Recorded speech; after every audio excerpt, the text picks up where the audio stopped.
honestly. It's like, are you building a bunch of lineups and just completely avoiding them, or are you just going all in? Because I don't really think there's much of an argument to just sort of like put a toe in the water there.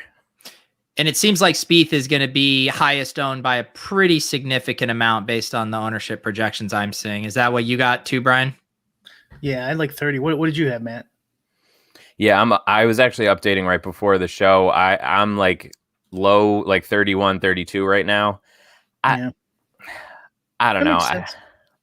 I think in the $10, that'll probably be right. Have more noobs in there. He's hot. Spieth.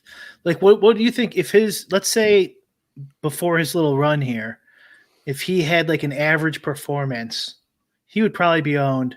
Obviously his price would be different, but he'd probably be on like 40% or something. Because he had what, a year of being shit on by DFS touts.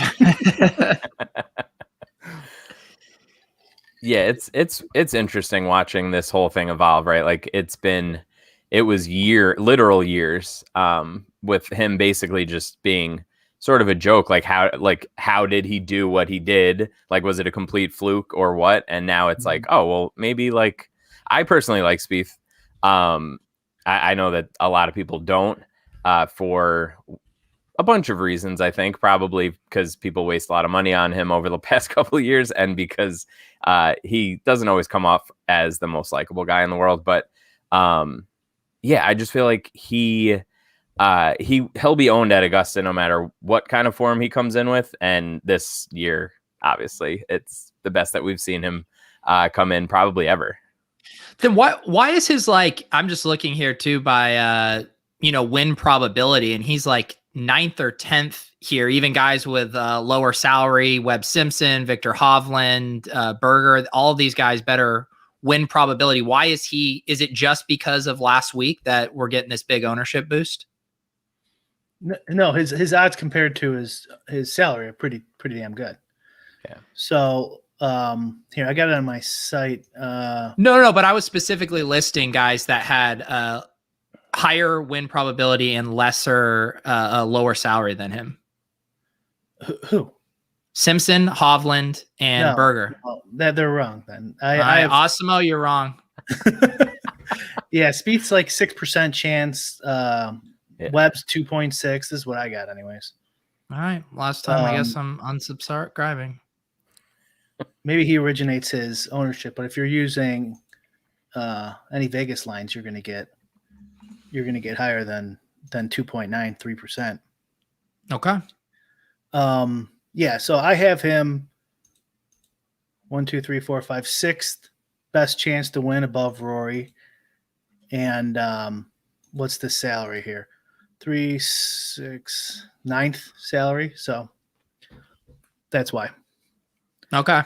I did also, that doesn't make any sense. So like if his odds were that low, his ownership wouldn't be that high. Yeah. I don't want to throw Osmo under the bus, but he does have him at 2.6. We do that. All right. He has Jordan Spieth at 2.67% win percentage, 9th in the field. So take it up with your local Osmo tout. Don't kill the messenger. Wait, is that Vegas odds or like their odds? That's what I'm saying. He must originate his own lines. Yeah. So he's fading. Now I got to say what I have, Spieth, because I didn't bet him for obvious reasons. Like, how the hell?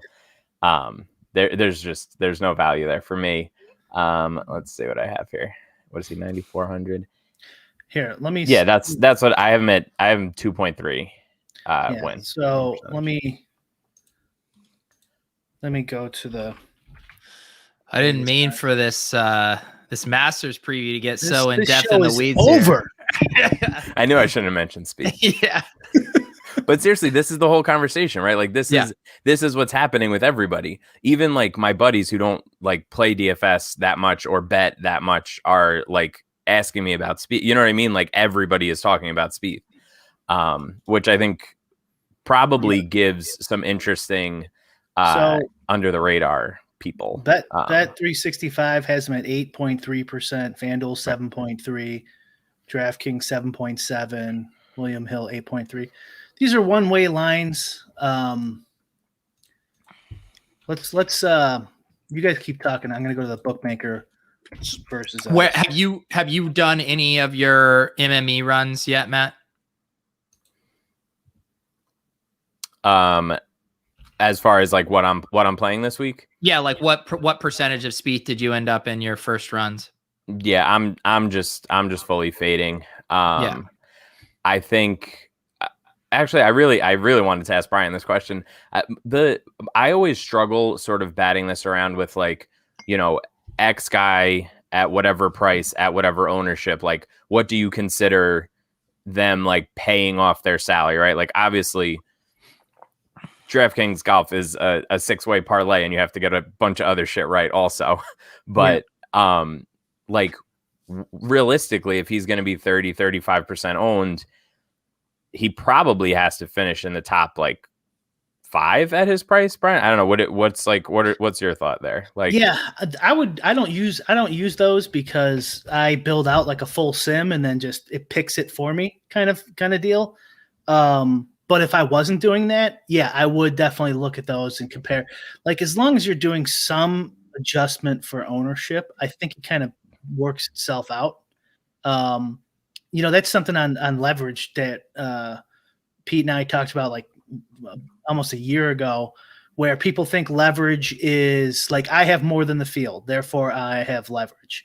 It's like, well, at least in my opinion, that's not leverage at all. right. That's just you having more than the field. Like, what if your guy sucks? Or what if you don't know that he's not even going to play?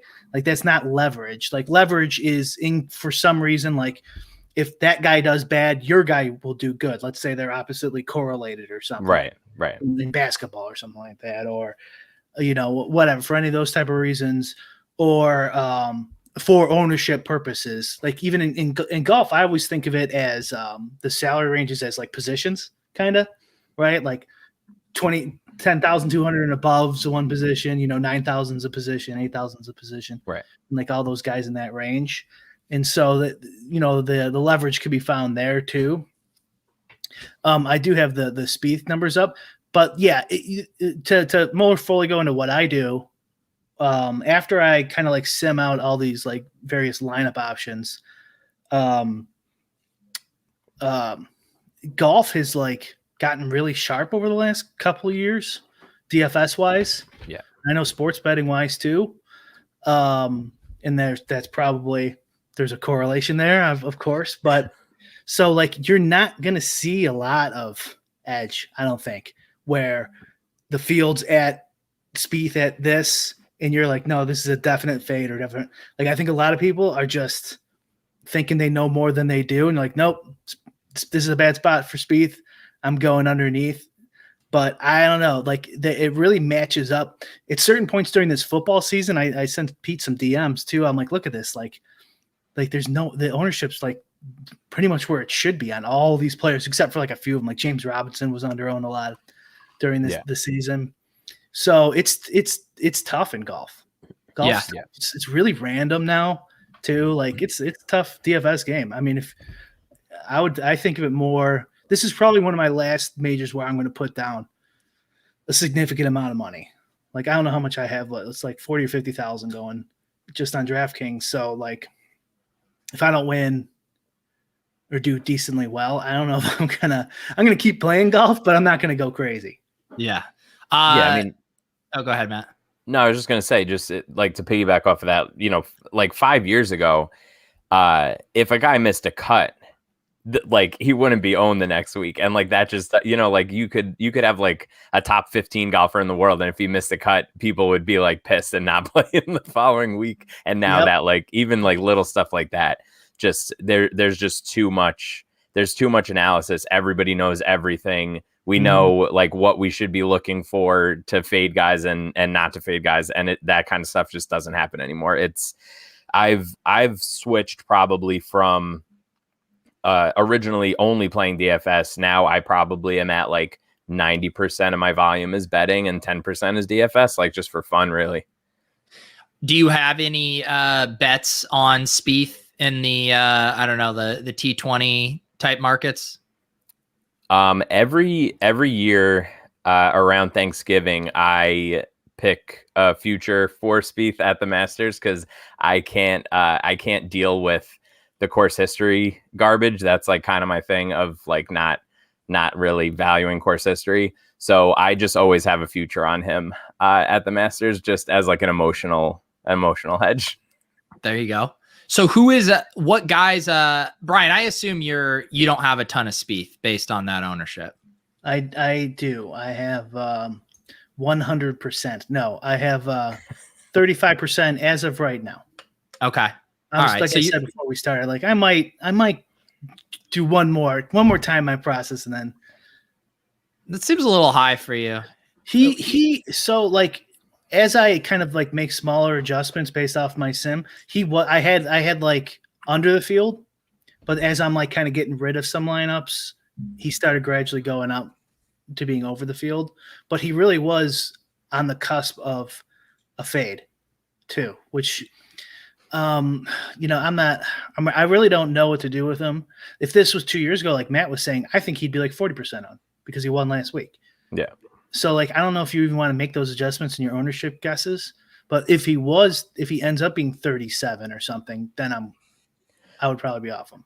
So Brian, do you think, I feel like every week there's a handful of guys, cause I do my ownership projections and I follow it pretty closely. And I know you do as well. Do you think that Spieth is more likely to come like well under what everybody's expecting, or you think he's like more likely to go over what people are expecting? If that makes sense. Like, I think we could be surprised either way. I just don't know which way it's going to go. I know nowadays, who knows? But like, I mean, if I had to bet, and let's say, what's the over under 31?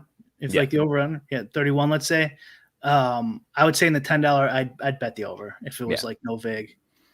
But yeah, if he came in at 28, that wouldn't shock me. Yeah. We got like moving down the other big chalk.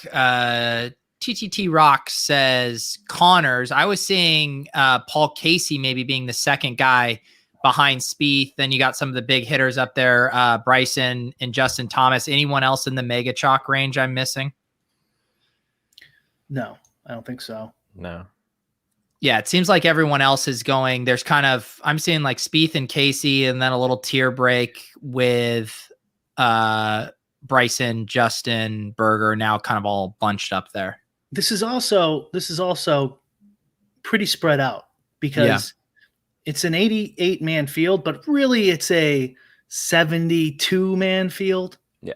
Because, if you're putting a whole bunch of, let's see here, Ian Woosman in your lineups, you're probably not Sandy Lyle action. Yeah, Sandy Lyle, Larry Mize. I don't even know who Joe Long is. But is that? I mean, that might be me. But yeah, Freddie Couples. He could withdraw after a round with his bat. He's got a bad back. VJ Singh's a million years old. Like a couple of those guys might make the cut. You never. I mean, it seems like one does every year. Bernard Langer had a good one a couple years ago. But anyways, so it's 50 plus ties make the cut. So everyone's getting in. Yeah. Unless some crazy stuff happens, which there probably will be one of these guys who misses the cut. Let's who else up here then for you, Matt, is going to be your kind of pivot off of Spieth? Who are the guys you want to prioritize up here? As far as like around that price, like I'll just take Reed, like go $100 less or go a couple $100 more and play Cantlay for the like a pretty significant ownership discount. And I really like Hovland this week too. He's a little bit cheaper where it's probably not in the same like decision making process for that lineup spot, but he's 8,700, so a $700 difference is probably a bit too much to really be like a true price pivot. But those are the three guys that I'm sort of targeting in DFS. Yeah, I was getting a bunch of Hovland in my runs. Also a decent amount of Webb Simpson too. Yeah, I'm fading both those guys as of right now. I feel great about it. I'm fading a lot of guys in that 10 to 20 salary range, ranking wise anyways. Well, this is also kind of contest specific because I'm actually trying to win a CryptoPunk. I don't kind of know what kind of crazy shit you're doing in your lineups. Yeah. How many people are in that one? I entered that too. Did you? How many did you put in? 1,100. Do you think we might get some overlay in this bad boy? All the DFS You're gonna need don't know what. I know. Yeah, I've seen the math on it. Yeah, we're up to 1,110 out of 1818. All right, I can dig that. What we need to get is all the NFT bros in here to come and play this contest. Soften it up a little bit. Yeah. I should do that. Someone should do an NFT clubhouse tonight where they teach them how to make a DraftKings lineup. Did you touch on Koepka? No. Yeah, talk to me about Koepka. Well, I'm interested in Matt's take. What do you think about his wrist? And it's the major whatever thesis. Yeah, I mean, look, I think he's good for him for making it out. I don't see him. I feel like we're going to be surprised by his ownership. Like, I think he's going to come in a little bit higher. I think a lot of people, not to the point where he's going to be like chalky, but I think he's going to be more popular than we think. From my perspective, I think that it's a big ask for him to go through what he went through with the surgery. And even just like he even said it, like just walking the course for 4 straight days is more than he's done so far. So I feel like I'd rather just like bet him as a top 10 maybe and just fade him. Like he actually has a decent number. I think it was at Bet365. I think they actually moved him up a little bit close to, I think he almost hit 30 today. I got it. What's that? 3.4 chance of winning, 3.4%. Yeah.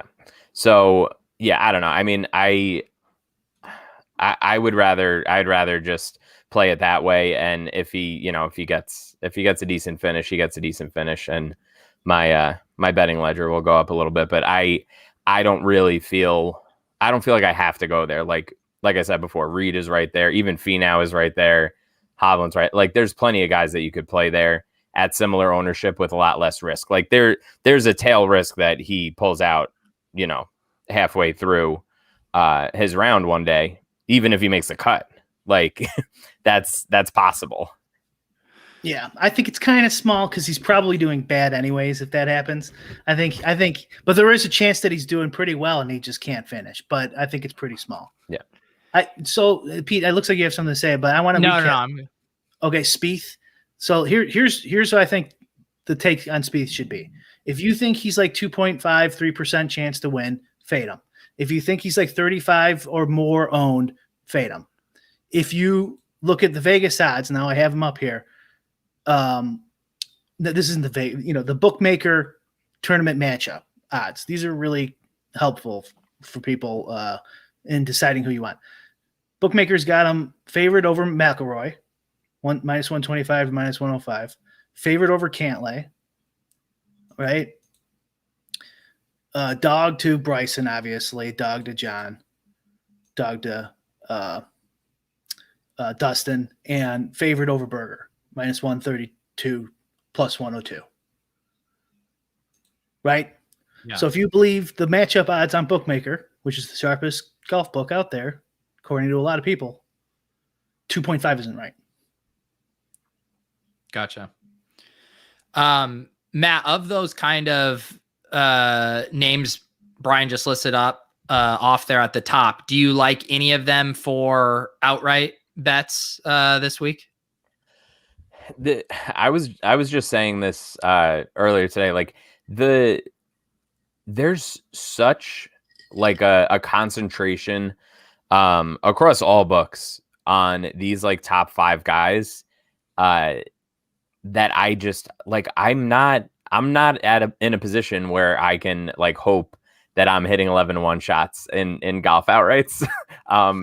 That's not my deal. I think every week there's sort of 2 ways that I make my card. I either pick one of the favorites, then pick a couple of guys like in the 40s and 50s, and then a couple of bombs, or I kind of live like in the 20s, 30s, and 40s with like a bunch of guys, and that's what I'm doing this week. It wouldn't surprise me if any of the very top guys won, obviously, but I'm not showing any value on any of them with the way that everything was sort of lined up this week. Yeah. Colin asking if we think everyone's going to fade Bryson after last year's horrendous play. What are your guys' takes on Bryson ownership? I mean, I have him at 19.2% owned. He's Bryson. There's no way everyone's fading him. Yeah. And in my personal lineups, unless I switch this up, I'm going to be having a ton of Bryson. Yeah. I was getting a ton of him in my stuff. What about you, Matt? Yeah, I'm definitely going to be overweight. It really just depends on what, how many lineups I end up building. I'm usually more of like a 3 max. I dabble in some 20 max every so often. I'm never making 150 lineups. So the way I approach things is probably a little bit different, than somebody who's max entering bigger contests, but I can't imagine being like under 35% on Bryson this week. Yeah. What are the public narratives on this? Colin is reminding me of that from November last year, how he was going to break the course. All the stuffy old men were worried that he was the 11 or whatever, the meme of him counting. Yes. How many holes? Was that the Masters? I think so. Yeah. So what is the mainstream media doing with Bryson right now? I mean, I think it's a lot. The golf coverage is a lot of the same stuff. A lot of people are, just thinking that he can do this at any course. He can completely play a different course than everybody else, the way that if he wants to attack a course that way. He also had some health issues in November when this was played. Like he was getting dizzy spells. And he was like going to all these like specialists and thought there was something wrong with his heart. Like, I don't know if that like repeats. He said that they never found what was wrong. So that's a little concerning, I guess. But, I mean, I feel the same way that I did heading into the November Masters. Like, I think that he could just completely run away with everything and play this course in a way that nobody has ever played it before. And that's like a significant piece of his range of outcomes. Like I don't think that's a super small chance. I think that's a couple percentage points where he just completely dominates everybody. Yeah. Let's see here. Should we go down to everyone always likes getting their cheap guys here if we're going dumpster diving? Brian, any of these cheap guys showing up in a lot of your lineups? Yeah, a decent amount, probably too much. But like I said, I think some of this is because it's the 50 plus makes the cut, and there's like 70 some legitimate players here. Yeah. So in those type of no cut events, you're going to get a lot of stars and scrubs lineups, on average, just not any specific tournament, just because you got guys who are going to make the cut for sure. You never know when like an average golfer is going to, hit -6, -7 on Sunday after blowing Thursday and Friday, but it doesn't matter in DFS because you rack up all those points that you never would have got. But what's the what kind of salary are we talking here? I think someone in the chat earlier wanted us sub 7. So why don't we really go dumpster diving? Okay, I don't have the salaries up. Where does that start? What name? Connors is the first 60. He's 60. Connors, Kokrak, and Leishman are 6,900. Okay, I have So Connors, I am fading. Although, so there's also different than not my cash games.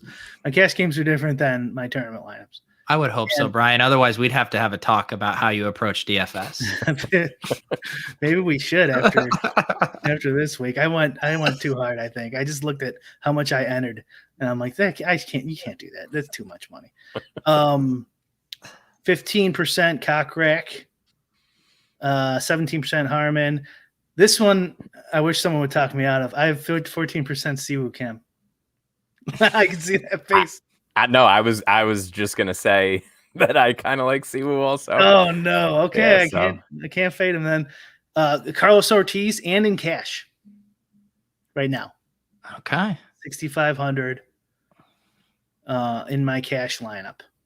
I can tell you're feeling generous tonight, Brian, just giving out all your cash plays.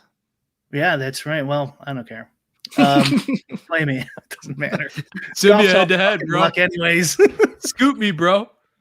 Golf's all luck anyways. I have 15% Ryan Palmer, which is a little scary. He can get injured here and there too. And Matt Wallace, I got 19%. I like Matt Wallace. What about I have some other guys there. Like, I guess if we're talking like long shot, Bernd Weisberger or Wiesberger, however he pronounces it. Yeah. I got a couple shares of him. You never know with Cameron Champ. Just a couple, maybe one or two. I got 3%. He can bomb it, almost as far as Bryson. Little maybe sprinkle. On average. Who's on average more? I don't even know, actually. Yeah, I think Bryson has him by a little bit, but he's one of those guys where, like, whenever there's you don't really have to hit fairways, which Augusta definitely fits in that category. It's just so hard not to play a bunch of Cam Champ, even though he hasn't really like done a ton to deserve it. But like, I agree. I always find myself playing way more than I should of him. I'm at 3%, and I think that's fine. I don't want too much more than that. I do have. I'm seeing here a little Ian Poulter. Okay. 4% on Peter's guy. I was just gonna say I forgot what was my relation to him. Oh yeah, that was one of my. That was your guy you would pick every week. It's been so long. It's been so long. Matt, what about any love for your namesake, Matt Jones? Not looking like too bad of a value. Yeah, 6,300. He's another guy that had some bad interviews. I hate doing this stuff, but like I don't know, something about these guys named Matt Jones and bad interviews, man. he won a couple weeks ago, and he was basically like, yeah, I mean, I just won and it took a really long time, so I would be surprised if I did it again. Just really inspiring comment. I was like, geez, that doesn't sound good. He's like, yeah, I was awful on the range, a little bit better on the course. Like, that was literally his quote from after his practice round on Monday or Tuesday. One of the quotes that makes you want to go in and manually bully your model. Yeah, exactly. But he is a guy that popped up a little bit in my perfect lineup percentage. Ryan Palmer, at a couple $100 more, is the highest out of the guys at 6,500 and below for me. Gotcha. What have we talked about Corey Connors? It looks like he's going to be fairly popular there at 6,900. We did a little bit. I mean, I have him as the highest owned guy in that, anywhere around him. Okay. 16%, and I faded him, and I'm assuming that's because that was too much ownership in my sim. So yeah, is he a fade for you, Matt? Yeah, I can't wrap my head around playing him at that ownership. Like, I think he's a fine play, and there might even be value on him betting wise, but I can't imagine playing him as like uber chalk at Augusta. All right, we have a question here from Coney Dog. How much Phil? I love Phil in real life, not in DFS. So I have none of them, but I mean, a big piece of me just wants to put at least one Phil in there. Maybe I'll do that. Maybe I'll switch one lineup, but I probably won't though. I mean, he's been looking a little slimmer lately. He's been playing okay, but he is going to be 51 here coming up. It's pretty tough. I mean, I do love Phil, but he always picks up an extra point of ownership because he's Phil Mickelson too. So you don't even get a freebie on him. Who the hell is Will Zalatoris? Never heard that name in my life. He's one of the young guys. He's a good bet for like top debutant or whatever, and he's legit. Like, he is sort of in the same like pedigree of like when Morikawa, Wolf, and Hovland came out, like he sort of respected in that, you know, in that sort of like light. Gotcha. All right. He was on the what's the Corn Ferry Tour? Yeah. And so he just those smoked guys, everybody. It's 2021. We don't say that anymore, Brian. We don't. What do we say? I don't know. It's really called the Corn Ferry Tour. Yeah, well, it was the web.com tour. Now it's the Corn Ferry tour. I prefer it as the web.com tour. I'm sure web.com does as well. The chat has Willie Z fever, man. They're going crazy for Zal. Yeah, he might be higher owned than I'm giving him credit for. He has the worst hair in sports, I think, though. Wait, like he's a real bad luck. All right, let's pull it up. Let's pull it up. Is that a bonus or a negative? Really depends. Wait, it's not. No, you got to find the right picture. I mean, what's wrong with that? I mean, that's a face even a mother couldn't love. Like, what's happening here? Okay, no, I'll give you the face. I'm just like, what's wrong with the hair? I'll find a good one. Okay. I'll tweet it at you. I mean, because that photo's unfortunate. That's very like gelled and slicked back. They're I guess more like at the end of a round, like pull off your hat and shake hands type style. Yeah, is not a good scene. Okay, man, he is a baby. Yeah, it doesn't look that bad. So here's three guys I'm currently fading that I think a lot of guys might have some interest in. Lee Westwood, Louis Oosthuizen, and one more good majors guy. Who was it? Oh, Bubba. So, like, Lee Westwood just always performs, it seems like, doesn't it? Like, in these, he's 15th highest salary. That's pretty damn high. And he doesn't always, and his ownership's never that high. Bubba's, you know, everyone, he plays well at the Masters pretty frequently. He hasn't been playing that bad. And Louis Oosthuizen, he's probably not going to withdraw. He's one of those withdrawal guys, Peter, who hit Jason Day and him, basically. Yeah, so I'm kind of scared about that, but right now I have none of all three of those guys. Okay.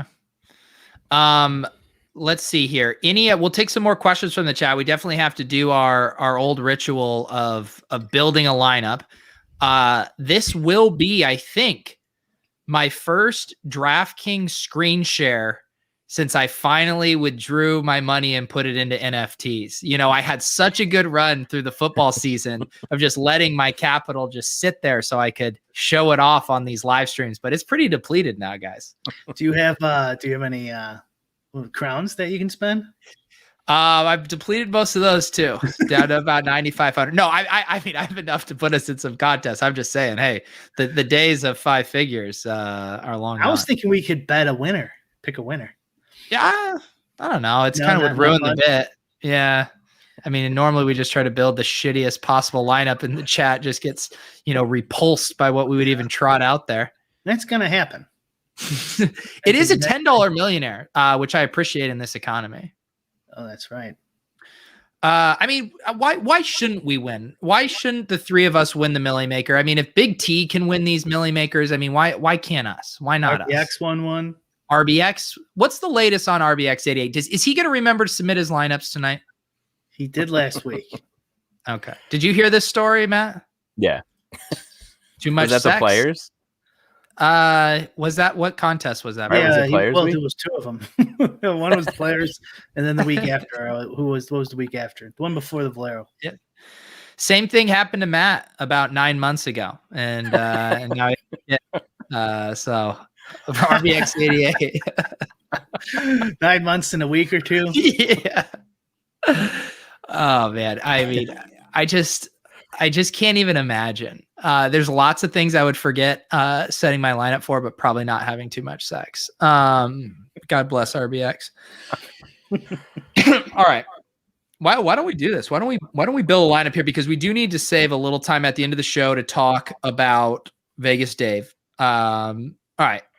millionaire maker here. I say we go to our guest of honor, Matt, here to kick us off. Well, Matt, do you have any, before we do this, do you have any hot takes? Yeah. On your highest owned guy, your biggest fade, anything like that? Anything that sticks out?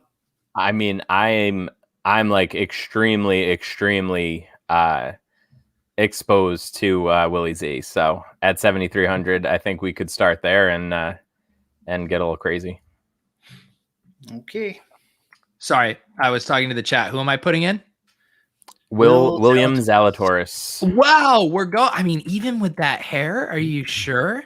You're gonna see it this week, Pete, and you're gonna be like, "Well, Matt was right. I apologize."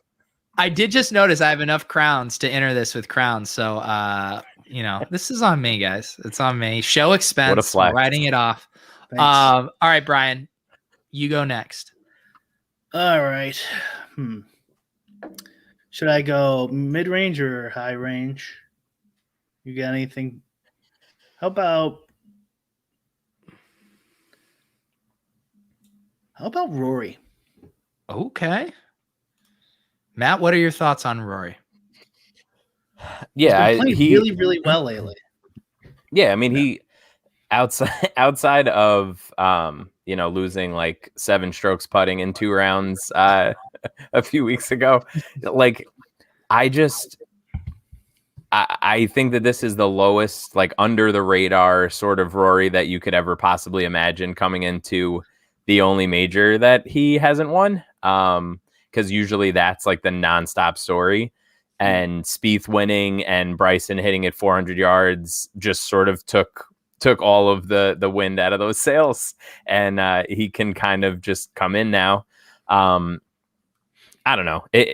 I think it's fine. I'm probably going to be like around like field ownership on him. But I think that he's going to be he's definitely under owned for his ceiling. Yeah, he's the lowest owned in that kind of higher stud bracket. But let's just go with him, and I'm happy to change him if we want to like upgrade or downgrade based on the next picks. That is the one thing, Brian and I, we don't put each other in a corner with these picks. We're willing to undo things here to make the worst possible lineup. I'm going to give you guys 2 options of guys I'm considering here.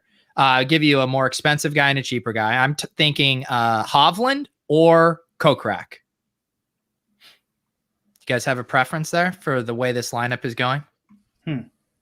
I mean, that's pretty easy. Like, obviously, you take Hovland because he's way better. But yeah, salary wise, exactly. I mean, Hovland is a stud. I faded him in all my 150, but you want to hedge him here, Brian? He is a stud. Oh, that's true. That would be a hedge.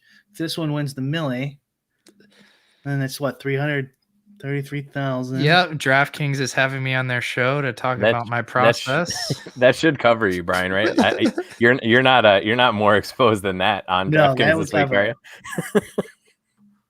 Okay, I'm going with Hovland. I like this idea of if Brick has an awful weekend, this lineup could be doing real well.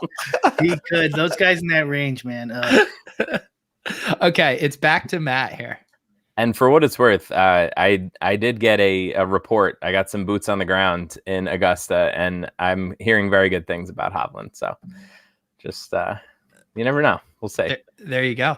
I think I also just figured out a new trick with my screen share. If I do the Chrome tab correctly and I have the Lolz logo up here, I can actually obscure my balance going forward. No one can know I actually have $100,000 in here. You didn't have to come clean there. Exactly. All right, Matt.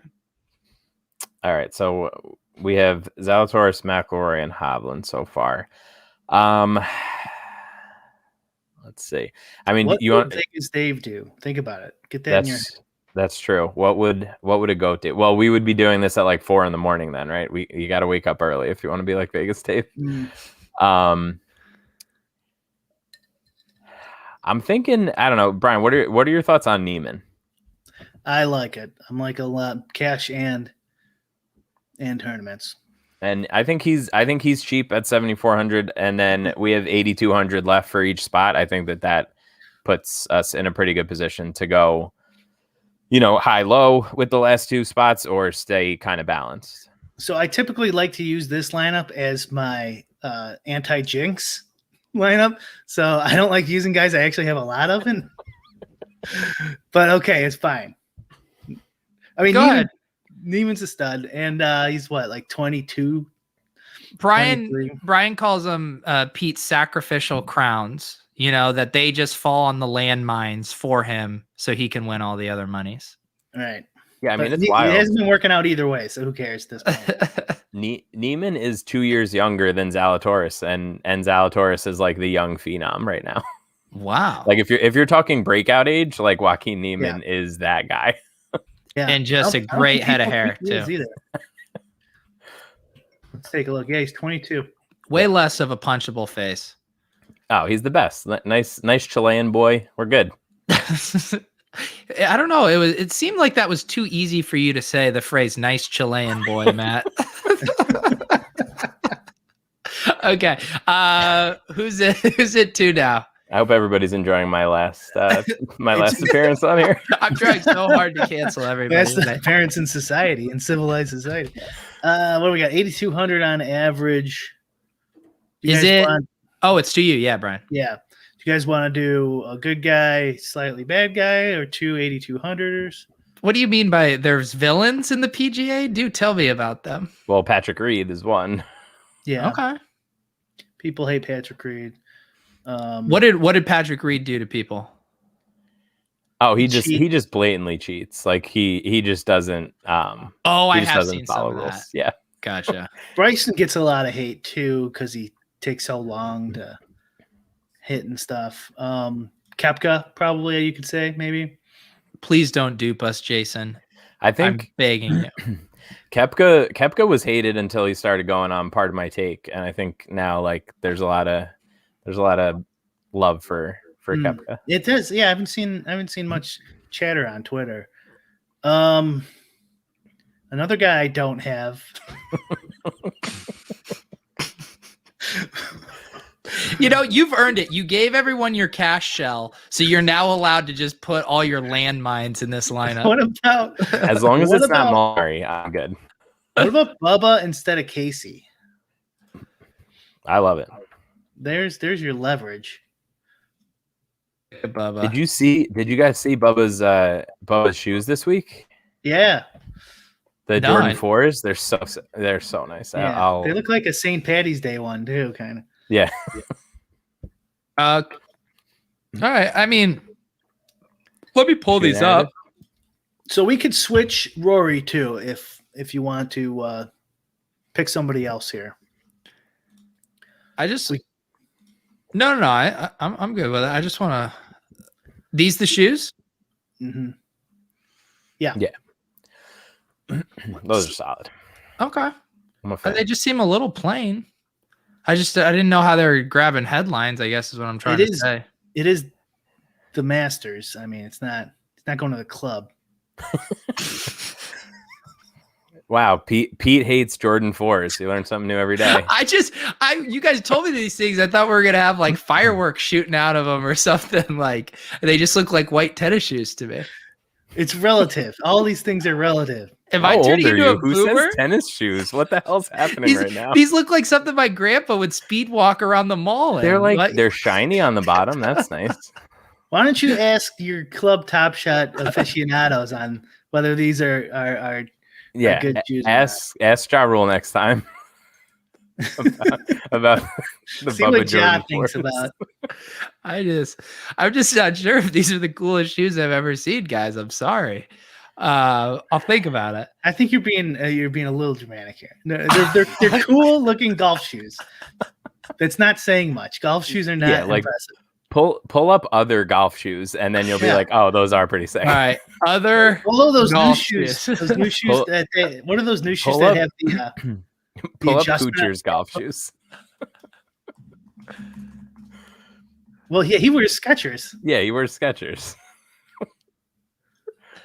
They look like bowling shoes. Okay, those are atrocious. Yeah, imagine going to play golf in those. you have to set your baseline, in the right place if you're talking about golf shoes. Okay. All right. These are the sickest fucking things I've ever seen in my life. After looking at Skechers shoes. All right. Back to business. Okay, it's on me for 8,600. Yep. Wow. Yeah. Who do you got in that range? Why don't you scroll down? Yeah, let's see here. We got Sunjay. Oh, we got Burger. Burger's chalk. We don't have much chalk, so you can take whoever you want, really. Okay. Yeah, if you took Burger, this is like my betting card. Like this is like the opposite of what Brian is saying. Like if I'm having a bad week, this lineup is also going to be bad if Burger sucks. Okay. So it sounds like this lineup is going to be bad for both of you, which means this lineup will be great for me. Should I toss this in the punks contest too? Do you guys want to go in on? No, I can't. Yeah, because then if we win, we could all be fractionally invested in a punk. I'll ship you my share if you want to do it that way too. It's up to you. All right, we'll put this into I'll put this into the punk contest as well. Awesome. Love it. Okay. Good stuff here. Let's we got about 10 more minutes here. We do need to talk about Vegas Dave. Last week Brian and I did an expose on his site. We found out that he guarantees 100-0 winners. Brian, did you pull the trigger on the merch? I did. Okay. I believe Brian and I are going to have matching Vegas Dave shirts. Not by choice. I wanted the Vegas Dave tank. The Linktree tank. Yeah. But then we had an article today that came out, and I actually we'll just set this up. So Taylor Stein, I believe, he's been doing lots of good Top Shot data analysis, and he found this account, Vegas Dave, on Top Shot that was doing very suspicious activity, funneling moments to his account via these satellite accounts, and just extremely kind of like obvious multi-accounting, botting type activity. There's no way this is actually Vegas Dave, right? I don't know. I thought so. After I read that article, I'm like, maybe I don't know as much about him. So I started Googling his name, and he got busted for giving the sportsbook multiple fake social security numbers or other people's social security numbers. So that's what he got in trouble for. And he did win like a whole bunch of futures bets for like millions of dollars. Yeah. So I don't think he's done anything totally illegal. Not that this would be illegal, but the way this guy structured this, and by the way, after our show, what was it, like 2 days later, Vegas Dave did release an NFT, which is hilarious. Well, and there he also had the BitClout scandal. That's what he's selling it on, right? Well, how that works? I thought what I heard was he created a fake account, an Elon Musk account, and bought it up to make it look like Elon Musk was investing in Vegas Dave. And then he got accused of like selling his own, after like taking a profit. Yeah. And he's like, no, I would never do that. And someone wrote like Vegas Dave finally understanding what the blockchain, what an online ledger means. It's like we could see the transactions, Dave. That's the whole point. Yeah. I mean, he's had quite like a week in the news here. Yeah, who knew he would just get back into the action. Yeah, I was trying to find some of the other news stories here. We just randomly talked about him too. Like, yeah, he did call that 60K, by the way. That was sharp. He did say, okay, here, yeah, and Scott BDG, here he is. When can we buy Peter Overzet coin on BitClout? I did just squat on my account name just to make sure no one grabbed it, but I have no idea what's going on over there. But this is Scott here. We got Vegas Dave update, a normal day on BitClout, daily low 4K, current price 5,900 here.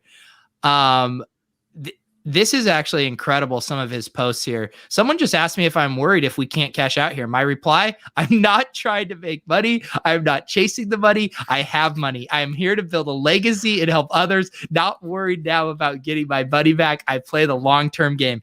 How did he not say the words community during that post? I mean, I think he does say it somewhere in one of these. Let's see. Sharing all my knowledge with my top holders. Remember, I make 100 to 200K a day from home off my phone. No overhead, no employees. We've seen your website. We know there's no overhead. Leases, no headaches. I'm going to help all my top coin holders with all my business tips so they can become financially free. I mean, it sounds good. And one final thing. Yes, I will invest more money in my coin, but I'm not going to announce it, as last time people sold because they knew the coin would spike up in price. But yes, I'm buying, and I have another person putting 6 figures on me too. It will happen this week. Is his name Elon Musk? God, Vegas Dave, man. So if he is okay, so Peter thinks he did not do the Top Shot scam. I don't. I probably am leaning that way. But if he is like, okay, he's obviously in the NFT space now. He's trying to do like little scams like the Elon thing, maybe selling and he didn't realize. So it's possible, right?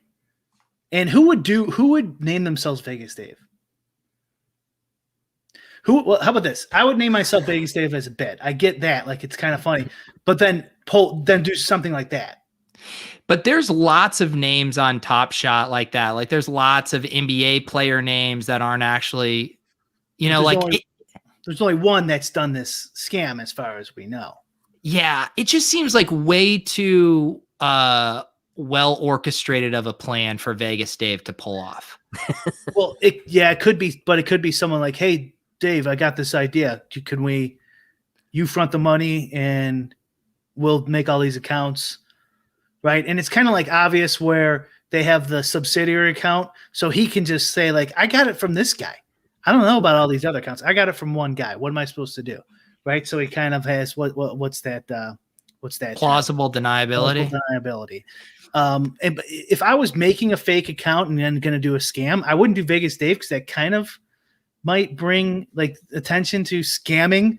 You would think too, so it doesn't make a lot of sense. But you also maybe somebody's like, if I do Vegas Dave, they could think the actual Vegas Dave, and it'll get people blaming him. But I think that doesn't make much sense. I think if I was like going to do some scam, I would just do something vanilla.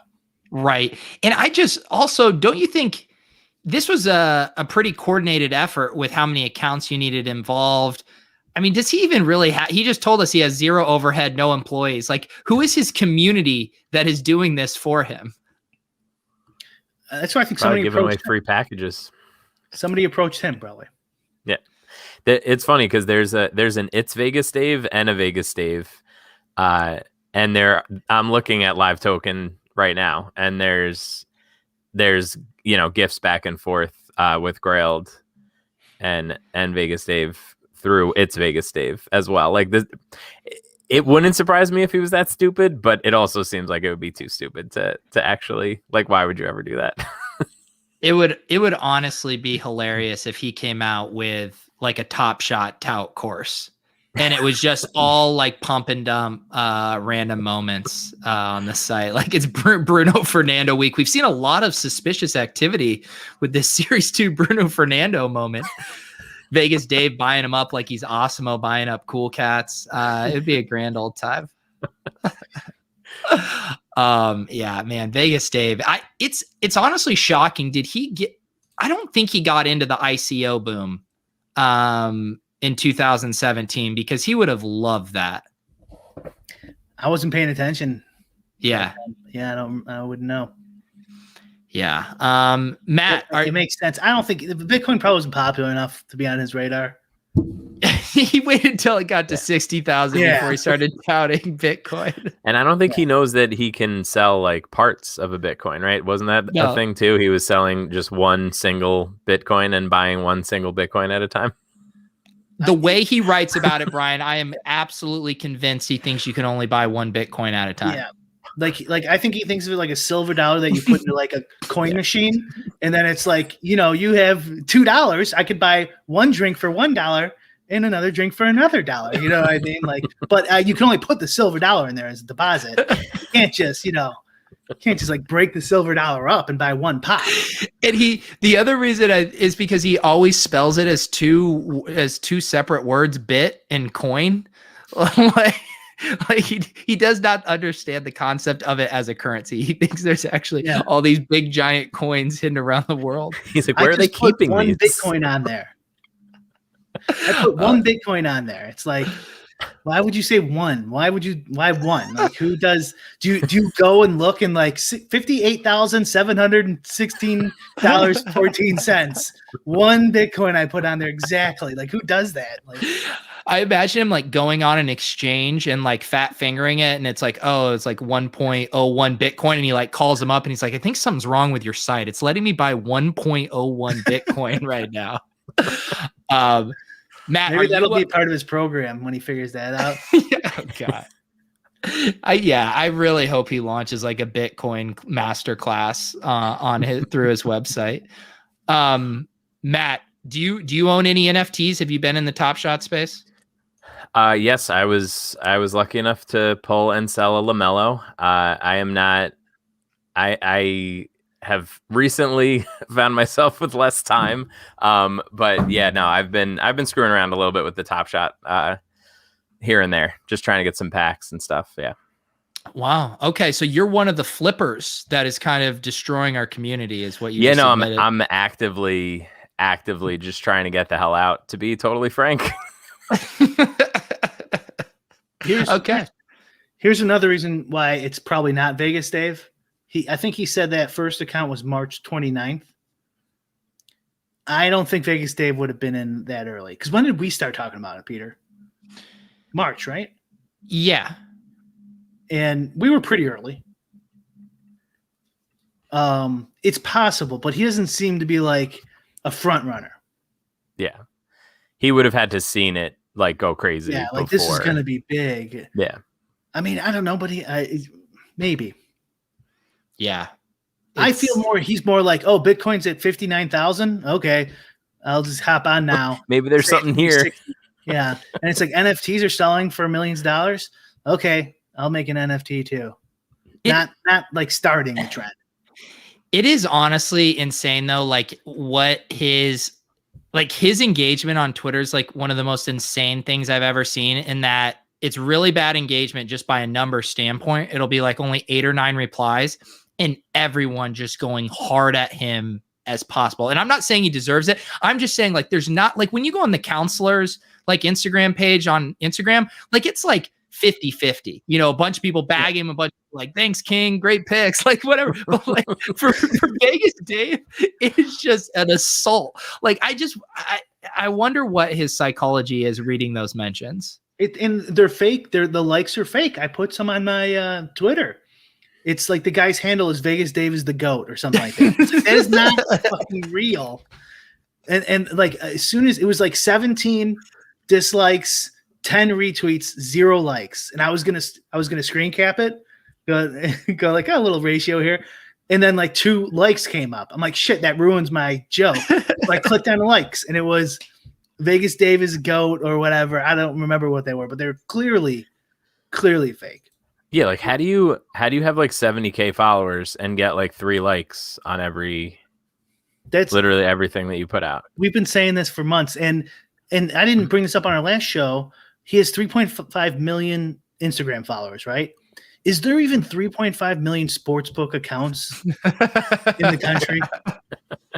Online accounts? He couldn't even come up with a realistic number of bots to buy. Like if you get rid of the offshore accounts, there's probably not 3.5 million sportsbook accounts in the country. The other funny thing, as far as I know, how those like bot buying accounts work is because this comedian Joe Mandy had done it like way back when. I mean, I'm talking like 2010, 11, had got to 1 million Twitter followers through bots. And he said he had to just keep paying and paying because they prune them. and they come through. So you'd lose, like you'd wake up, you'd be like, I just lost 100,000 of these. And so then he'd buy it back. Like Vegas Dave must just constantly have to refill these fake followers. Did you see the little Instagram he did where he was trying to tout his NFTs, and he had his whatever bag with money in it, and he dumps it out? No, I didn't. So he dumps out the money, and then he's got a money counter. And so he takes off the whatever rubber band and then starts counting the money as he's doing his pitch. It's so stupid. It's like, why would you take the rubber band off and then start counting it? Like like you count it and you put a rubber band on there. Why are you doing it twice? This doesn't make any sense, Vegas Dave. I do love the money counter prop. I actually looked into one of those for Mans because I thought it would be they're like $600. I was like, that's a little bit out of my bit budget right now. Yeah, it's good bit. Yeah. Yeah. Eric says he's met him in person and he's just as slimy in person. I'd get drinks with Vegas Dave. Okay. Guys, thank you for hanging out for tonight's Vegas Dave and Masters preview. Matt, appreciate you swinging by and classing up the joint. Of course, man. Thank you guys for having me. I'm glad to do it. Yeah. So if you guys aren't familiar with Matt's stuff, check him out on Twitter. There's his Twitter handle right there at Matt Jones TFR, and he's got an article up, Masters preview on Rotoviz, has the podcast. Do you guys have any promos going for Rotoviz? How to get access to that? Everything golf wise is free right now, so there you go. Check it out. Nice. Get the good stuff for free. Brian, you posted your ownership up on brick75.com. That's up there, free account, right? If people just register. Yep. Yeah. Awesome. And as always, we have the iTunes version. Brian just sent me a screenshot of some of our ad royalty. I think you said you owed me $5.16. Is that right, Brian? It's up there. Yeah. Yeah. So the more you guys download our podcast, the more exactly. that number creeps up into the $10 range. Yep. All right, guys. So for Matt, for Brian, I'm Peter. This is Lolz. We'll see you guys next Wednesday.